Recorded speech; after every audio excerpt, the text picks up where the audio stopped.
ಕಾರ್ಮಿಕರಿಗೆ ನಮಗೆ ನೆಂಟರು ಅವರು ಇವರು ಇದಕ್ಕೆ ದೊಡ್ಡಪ್ಪ ಮೈಸೂರಲ್ಲಿ ಎಲ್ಲರೂ ಕೂಡ ನೆಂಟರು ಅಡಿಗೆ ಎಲ್ಲರೂ ಕೂಡ ಬರ್ತಾರೆ. ಏನೋ ಈ ಅಡ್ವಾನ್ಸು ಇವೆಲ್ಲ ಕೊಡೋದ್ರಿಂದ ನಮಗೆ ಸ್ವಲ್ಪ ಮನೆಗೆ ಅನುಕೂಲ ಆಯ್ತದೆ. ಇದರ ಬಡ್ಡಿ ತಗೊಂಡು ಆ ಜನ ಈ ಹಬ್ಬ ನಾಡಹಬ್ಬ ಮಾಡಬೇಕಂತ ಪರಿಸ್ಥಿತಿ ಇರ್ತದೆ. ಅಲ್ಲ ಸ್ವಾಮಿ, ನೀವು ಮೈಸೂರು ದಸರಾ ಮಾಡಬೇಕಾದ್ರೆ ಕೋಟ್ಯಾಂತರ ರೂಪಾಯಿ ಖರ್ಚು ಮಾಡ್ತೀರಿ. ಆ ಜನ ಬೆಳಿಗ್ಗೆ 5 ಗಂಟೆಗೆ ಬಂದು ಸಾಯಂಕಾಲ 5 ಗಂಟೆ ಕುಡಿತಾರಲ್ಲ, ಆ ಜನನ ದೇವರು ಅಂತೀರಿ, ಪೂಜೆ ಮಾಡ್ತೀರಿ, ಅವ್ರಿಗೆ ಏನು ಅನುಕೂಲ ಮಾಡ್ತಾ ಇದ್ದೀರಿ?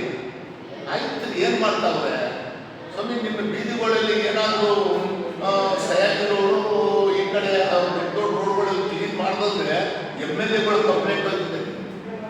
MLA ಕಮಿಷನರ್ ಇದು ಮಾಡ್ತಾರೆ. ಈ ಥರ MLA ಕೂಡ ಯಾಕೆ ಕೇಳಬಾರ್ದು, ಕೋರಬಾರ್ದು? ಕಷ್ಟ ಸುಖ ಆಯಿತು.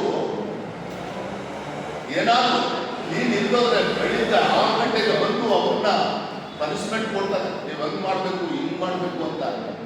ನೀವು ಕೆಲಸ ಮಾತ್ರ ತಗೊಂಡಿರಲ್ಲ ಸ್ವಾಮಿ, ಅವ್ರು ಕೊಡೋದು ಕೊಡಬಾರ್ದ ಸ್ವಾಮಿ. ಸುಮ್ಮನೆ ಕೊಡ್ತೀರಿ ಅಡ್ವಾನ್ಸು. ನೀವು ಪ್ರತಿ ತಿಂಗಳು ಸಂಬಳದಲ್ಲಿ ಹಿಡಿಯಕ್ಕಿಲ್ಲ. ನೀವು ಪೌರ ಕಾರ್ಮಿಕರಿಗೆ ನೋಡ್ಕೊಳ್ಳಿ ಸ್ವಾಮಿ. ನೀವು EACPF ಹಿಡಿದಿರಿ ಪ್ರತಿ ತಿಂಗಳು. ನೀವು ಕಳಿಸೋದು 3 ತಿಂಗಳು 6 ತಿಂಗಳಿಗೆ. ಅವ್ರು ಏನಾದರೂ ಹುಷಾರಿಲ್ಲದ್ರೆ ಹಾಸ್ಪಿಟ್ಲಿಗೆ ಹೋದ್ರೆ ಅವ್ರ EAC ಇದು ಏನು ಸೌಲಭ್ಯಗಳೇ ಇಲ್ಲ. ಅವ್ರಿಗೆ ಎಲ್ಲಿಂದ ತರೋದು? ಯಾಕೆ ಸ್ವಾಮಿ ಈ ಥರ ಮಾಡ್ತೀವಿ ನಮ್ಮ ಪೌರ ಕಾರ್ಮಿಕರಿಗೆ? ಅಲ್ಲ ಸ್ವಾಮಿ, ನಿಮ್ಮ ಸೇವೆ ಮಾಡ್ತೀವಲ್ವ ಸ್ವಾಮಿ ನಾವು? ಇಷ್ಟೇ ನಮ್ಮ ಉದ್ದೇಶ.